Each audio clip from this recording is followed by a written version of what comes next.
Nuclear ကုန်ကြမ်းတရားမဝင်မှောင်ခိုလုပ်မှုလက်နက်မှောင်ခိုတင်သွင်းမှုကြိုးစားမှုငွေရစေဝါတင်ပို့မှုငွေကြေးခွာချမှုစတဲ့ပြမှုတွေအတွက်ဂျပန်ယာကူဇာခိုင်းခေါင်းဆောင်တာကေရှိအဘီဆာဝါကိုအမေရိကန်အစိုးရကတရားစွဲဆိုလိုက်ပါတယ်မြန်မာနိုင်ငံကနျူကလ িয়ার ကုန်ကြမ်းဖြစ်တဲ့ယူရေနီယမ်ပလူတိုနီယမ်သိုရီယမ်တပ်ထုတွေကိုအီရန်နိုင်ငံအထိရောင်းချဖို့အတွက်ယာကူဇာခေါင်းဆောင်တာကေရှိအဘီဆာဝါနဲ့ပူပေါင်းကြံစီသူမြန်မာဘက်ကလူကတော့ရှမ်းပြည်တပ်မတော်တောင်ပိုင်း RCSS/SSA ရဲ့ခေါင်းဆောင်ဗိုလ်ချုပ်ကြီးရွက်စစ်ပါလက်နက်တွေဝယ်ယူတာကတော့သူ့ရဲ့ရှမ်းပြည်တပ်မတော်တောင်ပိုင်း RCSS/SSA အတွက်သာမကကရင်မျိုးသားအစည်းအရုံး KNU KNLA အတွက်လည်းပါတယ်လို့ American တရားရေးဌာနကထုတ်ပြန်တဲ့စွဲချက်တွေထဲမှာဖော်ပြထားပါတယ်အခုနောက်ဆုံးပြီးခဲ့တဲ့2024ခုနှစ်ဖေဖော်ဝါရီလ22ရက်နေ့မှာစွဲဆိုလိုက်တာကနျူကလ িয়ার ကုန်ကြမ်းပစ္စည်းတွေကိုမြန်မာနိုင်ငံကနေခိုးထုတ်ပြီးတော့အီရန်နိုင်ငံစီကိုရောင်းချဖို့ကြိုးစားတဲ့အမှုပါကျန်တဲ့အမှုတွေအတွက်ကတော့2022ခုနှစ်ဇန်နဝါရီလ19ရက်နေ့ကတည်းကတရားစွဲဆိုထားပြီးသားပါအခုနျူကလ িয়ার ကုန်ကြမ်းမှောင်ခိုမှုအတွက်ထပ်မံပြီးတော့တရားစွဲဆိုလိုက်တဲ့အခါမှာဒီသတင်းဟာနိုင်ငံတကာသတင်းတွေထဲမှာပါထိပ်တန်းသတင်းတစ်ပုဒ်ဖြစ်သွားပါတယ်အမေရိကန်တရားရေးဌာနရဲ့ထုတ်ပြန်ချက်အရအသက်60အရွယ်ရှိတရားခံတာကေရှိအဘီဆာဝါဟာနိုင်ငံတကာရာဇဝတ်မှုတွေကိုကျူးလွန်နေတဲ့ဂျပန်ယာကူဇာဒုစရိုက်ဂိုဏ်းရဲ့ခေါင်းဆောင်တစ်ယောက်ပါသူဟာ CC1 CC2 CC3 လို့အမေရိကန်တရားရုံးကနာမည်ဝက်ပေးထားတဲ့လူ၃ယောက်နဲ့ပူးပေါင်းကြံစည်ပြီးတော့မြန်မာပြည်ကနျူကလ িয়ার ကုန်ကြမ်းတွေဖြစ်တဲ့ယူရေနီယမ်ပလူတိုနီယမ်သိုရီယမ်တွေကိုမြန်မာနိုင်ငံထဲမှာတူးဖော်ထုတ်လုပ်ပြီးတော့အီရန်နိုင်ငံကိုတင်ပို့ရောင်းချဖို့ကြံစည်ခဲ့တယ်လို့အမေရိကန်တရားရေးဌာနရဲ့ထုတ်ပြန်ချက်ထဲမှာဖော်ပြထားပါတယ်အဲ့ဒီအထက်မှာ CC1 ဟာမြန်မာနိုင်ငံထဲကနေနျူကလ িয়ার ကုန်ကြမ်းတွေကိုတူးဖော်ထုတ်လုပ်ပြီးတော့ရောင်းချပေးမဲ့ဇက်ကောင်လို့ဆိုထားပါတယ်အခုထုတ်ပြန်လိုက်တဲ့ထုတ်ပြန်ချက်ထဲမှာ CC1 ဟာဘယ်သူလို့နာမည်တက်ဖော်ပြမထားပေမဲ့အဲ့ဒီအမှုနဲ့ပတ်သက်ပြီးတော့ပထမအကြိမ်တရားစွဲဆိုစဉ်2022ခုနှစ်ဇန်နဝါရီလတုန်းကထုတ်ပြန်ခဲ့တဲ့စွဲချက်တွေထဲမှာ CC1 ဟာရှမ်းပြည်တောင်ပိုင်းတပ်မတော်ရဲ့ခေါင်းဆောင် RCSS ဥက္ကဋ္ဌလို့ဖော်ပြထားတဲ့အတွက်ဗိုလ်ချုပ်ရွက်စစ်ကိုဆိုလိုတာဖြစ်ကြောင်းထင်ရှားပါတယ်ဗိုလ်ချုပ်ရွက်စစ်ဟာနျူကလ িয়ার ပစ္စည်းတွေကိုထုတ်လုပ်ရောင်းချပြီးတော့တချို့ကိုငွေကြေးနဲ့တချို့ကိုလက်နက်နဲ့ပေးချေဖို့အယောင်းဝယ်စကားပြောဆိုခဲ့တယ်လို့ဆိုထားပါတယ်အဲ့ဒီလက်နက်ပစ္စည်းတွေဟာရှမ်းပြည်တပ်မတော်တောင်ပိုင်း RCSS နဲ့ကရင်မျိုးသားအစည်းအရုံး KNU တို့အတွက်ဖြစ်တယ်လို့2022ခုနှစ်ဇန်နဝါရီလ19ရက်နေ့မှာထုတ်ပြန်တဲ့ American တရားရေးဌာနရဲ့ထုတ်ပြန်ချက်မှာဖော်ပြထားပါတယ်နျူကလ িয়ার ကုန်ကြမ်းကိုအီရန်ဗိုလ်ချုပ်စီမှာရောင်းချဖို့ကြံစည်တဲ့ RCSS ခေါင်းဆောင်ဗိုလ်ချုပ်ရွက်စစ်နဲ့အတူယာကူဇာခေါင်းဆောင်တာကေရှိအဘီဆာဝါတို့ဟာအမေရိကန်ထောက်လှမ်းရေးရဲ့ထောင်ချောက်ထဲကိုတက်တိုးမိခဲ့ကြပါတယ်တိုးမိတာမှယုံငါမတိုးပိုက်ကတိုးဆိုတဲ့အဖြစ်မျိုးပါအီရန်ဗိုလ်ချုပ်စီကိုယူရေနီယမ်နဲ့ပလူတိုနီယမ်တွေရောင်းချဖို့အတွက်အဆက်အသွယ်လိုက်ရှာတဲ့အခါမှာ UC1 နဲ့တွားချိတ်မိပါတယ် UC1 ဆိုတာအမေရိကန်တရားရေးဌာနကနာမည်မထုတ်ဖော်ခြင်းလို့လျှို့ဝှက်ကုတ်နဲ့ပေါ်ပြထားတာပါ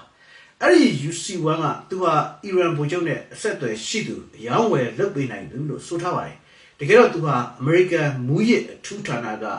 အသွင်ယူထားတဲ့ထောက်လှမ်းရေးပါသူက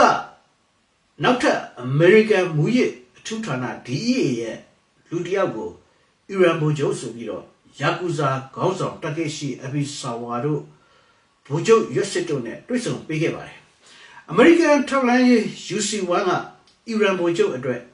ပွဲစားအောင်ဆောင်ပြီးတော့အီရန်ကယူရေနီယမ်ပလူတိုနီယမ်သိုရီယမ်တွေကိုနျူကလ িয়ার လက်နက်ထုတ်ဖို့အတွက်လိုချင်တာလို့ပြောတော့တာကေရှိအဘီဆာဝါတို့ကပြီးပါတယ်များများရောက်ပေးနိုင်ပါတယ်ဗိုလ်ချုပ်ရွက်စစ်ရဲ့ရှမ်းပြည်တပ်မတော်တောင်ပိုင်းနယ်ထဲမှာအဲ့ဒီကုန်ချမ်းတွေကိုထုတ်လုပ်ပြီးတော့များများတင်ပို့ပေးနိုင်ပါတယ်လို့ပြောခဲ့ကြတာပါ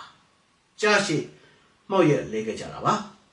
ပစ္စည်းအစစ်မှန်တင်ပို့နိုင်ကြောင်းပြသဖို့အတွက်ယူရေနီယမ်သိုရီယမ်ဓာတ်ပါဝင်တဲ့ကြောက်တုံးအမဲတွေရဲ့ဓာတ်ပုံကိုပေးပို့ခဲ့ပြီးတော့အဲ့ဒီကြောက်တုံးအမဲတွေရဲ့ရေဒီယိုတတိကြွပမာဏကိုဂိုင်ခါကောင်တာလို့ခေါ်တဲ့ရေဒီယိုတတိကြွတိုင်းကိရိယာနဲ့တိုင်းတာထားတဲ့ပုံလေးကိုပါပို့ပေးခဲ့ပါသေးတယ်2020ခုနှစ်စက်တင်ဘာလ12ရက်နေ့မှာတော့အဘီဆာဝါဟာယူရေနီယမ်သိုရီယမ်မက်ထရစ်တန်ချိန်50ငွေကြေးတန်ဖိုးအဖြစ်ဒေါ်လာ6.8 သိန်း 5,000ကိုပေးဖို့ရောင်းချနိုင်တယ်လို့ကမ်းလှမ်းခဲ့ပါတယ် uranium အမုံတွေကိုအခဲလောက်ထားတဲ့ကိတ်မုံဝါ yellow cake တွေရောင်းချပေးနိုင်တယ်လို့လည်းဆိုပါတယ်အဲ့ဒီအနုမြူပစ္စည်းတွေရောင်းချပြီးတော့သူတို့ပြန်လိုချင်တဲ့လက်နက်စင်းကိုလည်းပြပို့ခဲ့ပါတယ်သူတို့လိုချင်တဲ့လက်နက်တွေက AK47 ကအလက်9000 M16 ကအလက်9000 M60 17နက်ကအလက်20 60မမမော်တာကအလက်20 80မမမော်တာကအလက်20 105မမမော်တာကအလက်20 120မမမော်တာကအလက်20ရိုးရိုးမှန်ပြောင်းတဲ့စနိုက်ပါက10လက်ညချီမှန်ပြောင်းတဲ့စနိုက်ပါက10လက်မြေပြင်ကနေဝေဟင်ပစ်ပခုံးတန်းမစ်ဇိုင်းလက်နက်ကအလက်20ပါဗိုလ်ချုပ်ရွက်စစ်ရဲ့တပ်ပုံကိုလည်းပို့ပေးခဲ့ပါတယ်သူဟာရှမ်းပြည်တပ်မတော်တောင်ပိုင်း RCSS SSA ခေါင်းဆောင်ဖြစ်ကြောင်းလက်နက်ဝယ်မဲ့အဓိကဝယ်လဲဖြစ်ကြောင်းသူဟာအဓိကလူနံပါတ်1ခေါင်းဆောင်ဖြစ်ကြောင်းလည်းအတည်ပြုပြောကြားခဲ့ပါတယ်။ယာကူဇာခေါင်းဆောင်တာကေရှိအဘီဆာဝါထိုင်းလူမျိုးစွန်ဖော့တင်ကာတီရီနဲ့နောက်ထပ်ထိုင်းလူမျိုးတယောက်တို့ကို2022ခုနှစ်ဧပြီလ4ရက်နေ့ကတည်းကအမေရိကန်ပြည်ထောင်စုနယူးယောက်မြို့မှာ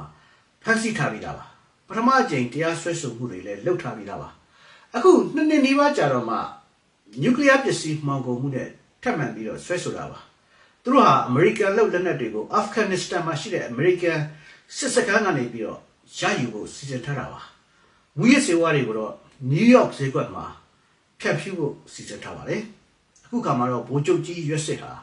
မြန်မာနိုင်ငံမှာသိစိတ်ဝင်စားစရာကောင်းတဲ့လူတစ်ယောက်ဖြစ်လာနေပါတယ်ကိတ်ချက်အဝါကိတ်မုံအဝါအရှုပ်တော်ပုံကြီးဟာလဲဘယ်လောက်ဆက်ပြီးတော့ကျေပြန့်လာအောင်မလဲဆိုတာမခံမှန်းနိုင်တဲ့အခြေအနေဖြစ်ပါလေဗျာ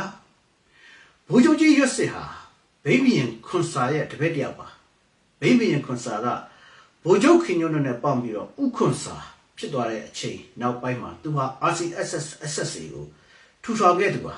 အခုချိန်မှာတော့စစ်ကောင်စီနဲ့အလွန်ရင်းနှီးကျွမ်းဝင်သူလည်းဖြစ်ပါတယ် UWSA ဝါပြည်သွေးစည်းညီညွတ်ရေးတပ်မတော်ကိုတိုက်ဖို့အတွက်စစ်ကောင်စီကအသုံးချခဲ့တဲ့တပ်အဖြစ်လဲနိုင်ငံရေးသုံးသပ်သူတွေကရှုမြင်ကြပါတယ် SSPP SSA TNLA တို့နဲ့လည်းတိုက်ပွဲမကြာခဏဖြစ်ပွားပြီးတော့ MNDAA ကိုကန့်တပ်မတော်နဲ့လည်းမသိမြတ်ပါဘူးရှမ်းပြည်မှာကြံတဲ့အဖွဲ့အားလုံးနဲ့မသိမြတ်ပဲစစ်ကောင်စီနဲ့သာတော်တော်များများသိမြတ်တဲ့အဖွဲ့အစည်းလို့တောင်မှဆိုနိုင်မယ်ထင်ပါတယ် NCA အပြည့်အစာချုပ်ကိုဆက်လက်လိုက်နာနေစေလက်မှတ်ထိုးအဖွဲ့အနေငယ်တွေကတစ်ဖွဲ့လည်းဖြစ်ပါတယ်သူက PTF တွေဟာတခိုးထွများတွေဖြစ်လာလိမ့်မယ်လို့လည်းပြောဆိုခဲ့ပူပါတယ်မကြခင်ကလည်းစစ်ကောင်စီနဲ့ပုံစံတူစစ်မှုမထမ်းမနေရဥပဒေကိုသူ့နေနေထဲမှာရှိတဲ့လူအားလုံးဘာလူမျိုးပဲဖြစ်ဖြစ်လိုက်နာရမယ်လို့လည်းအမိန့်ထုတ်ခဲ့ပါတယ်6နှစ်စစ်မှုထမ်းရမယ်လို့ပြောထားတဲ့အတွက်စစ်ကောင်စီချက်တော်မှကဲလိုက်ပါလိမ့်တယ်လို့ဆိုရပါမယ်စစ်မှုမထမ်းကြလို့နိုင်ငံခြားထွက်ပြေးရင်အိမ်သိမ်းမယ်လို့လည်းဆိုထားတဲ့အတွက်အမိန့်ပေးချက်ကတော်တော်ပြင်းထန်ပါတယ်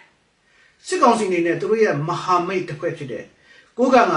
ဖယ်ဆောက်ချိန်တို့ကိုကြားဖြတ်အမှုတရားခံဖြစ်တဲ့တရုတ်လက်ကိုယ်တိုင်ဖမ်းပြီးတော့ပေးအပ်လိုက်ရပါပြီအခုကမှသူတို့ရဲ့နောက်ထပ်မဟာမိတ်ကြီးတယောက်ဖြစ်တဲ့ရွက်စစ်ကိုလည်းအမေရိကန်ကနျူကလ িয়ার တပ်ထုမှောင်ကိုရောင်းဝယ်မှုနဲ့ကြီးညာထားပြန်ပြီဆိုတော့နောက်ဆက်တွဲဘာတွေများဖြစ်လာအောင်မလဲဆိုတာစိတ်ဝင်စားစရာပါစစ်ကောင်စီမွေးထားတဲ့လူတွေဟာဒီလိုလူတွေကြီးပါပဲလားလို့တောင်မှလက်ညှိုးထိုးအပြစ်တင်စရာ